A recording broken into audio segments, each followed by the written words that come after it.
دوسری بات میرے نبی نے فرمایا میرے بیٹے انس، تمہیں ایک عظیم سنت بتاؤں، عظیم۔ حدیث کا اسلوب یہ نہیں، میں اس کو زیادہ واضح کرنے کے لیے اس کا تھوڑا سا اسلوب بدلا ہے، مطلب ایک ہی ہے۔ میرے بیٹے انس، تمہیں حدیث پڑھ سناتا ہوں۔ یا بنی ان استطعت ان تصبح وتمسي وليس في قلبك غش لأحد فافعل، ثم قال وذلك من سنتي ومن احب سنتي فقد احبني ومن احبني كان معي في الجنة۔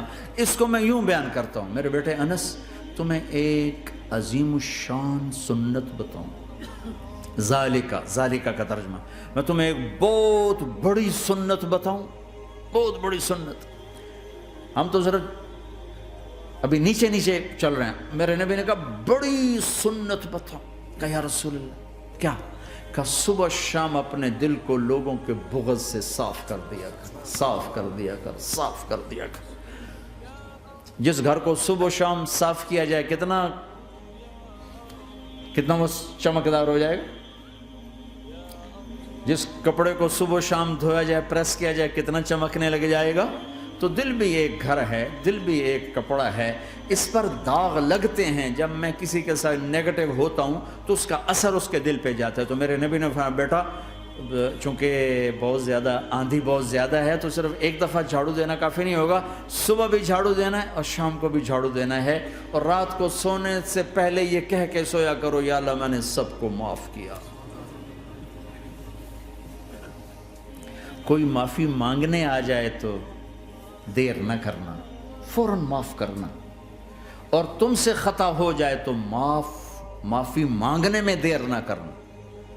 کوئی تم سے زیادتی ہو جائے تو معافی مانگنے میں دیر نہ کرنا، اور تم پر زیادتی کر کے کوئی معافی مانگنے آ جائے تو معاف کرنے میں دیر نہ کرنا۔ اللہ کی رحمت تم ایسے چھاؤں میں لے لے کے۔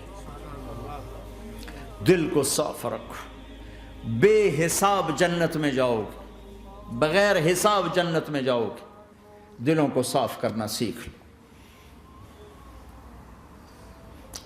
اپنے دل کو جھاڑو سے دیکھو نا، اگر ہم اپنے گھر کو صاف نہیں کریں گے تو کتنا گندا ہو جائے گا، اور صاف کریں گے تو چمکدار ہو جائے گا۔ دل تمہارا گھر ہے، اس کو اللہ نے اپنے لیے پسند کیا ہے، اس کو صاف کرو صبح بھی شام بھی۔ یا اللہ میں کسی سے ناراض نہیں۔ اگر تم اس مجمع میں ایسے لوگ بیٹھے ہو جو کسی سے تم بولتے نہیں ہو، بھائی بھائی ہے، دوست ہے، میاں ہے، بیوی ہے، چاچا ہے، بھتیجا، آپس میں اگر تم کٹے ہوئے ہو، ہاتھ جوڑتا ہوں، اٹھتے ہی صلح کر لو۔ چونکہ میرے نبی کا فرمان ہے جب دو مسلمان آپس میں لڑ پڑیں اور بات نہ کریں تو اللہ ان کے سارے عمل مردود کر دے۔ تو کہتا جب تک یہ صلح نہیں کریں گے ان کا کوئی عمل قبول نہیں ہے۔ تو اپنے دل پہ پتھر رکھو، معاف کرو، خود جا کے معافی مانگو، چاہے جتنا اس میں تمہیں زور لگانا پڑے مانگو۔ اللہ کی قسم میرے نبی کا فرمان ہے معاف کرنے سے عزت گھٹے تو مجھ سے لے لو، معاف کرنے سے عزت نہیں گھٹتی۔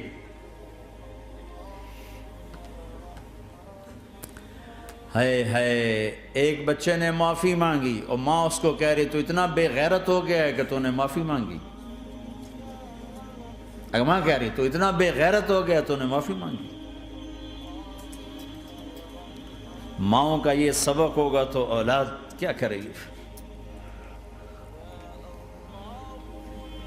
آپ سوئے ہوئے ہیں، سفر میں ہیں، میرے نبی ایک بدو آیا، غورس اس کا نام تھا، غورث۔ اس نے آپ ہی کی تلوار اٹھائی اور آپ کے یوں پسلی میں ماری، آپ کی آنکھ کھلی تو تلوار لے کے کھڑا، من یمنعک منی، اب بول کون بچائے گا، تیار ہویا؟ تو آپ ہنس پڑے۔ آپ نے کہا اللہ، وہ اللہ کہنا تھا کہ تلوار اس کے ہاتھ سے گر گئی۔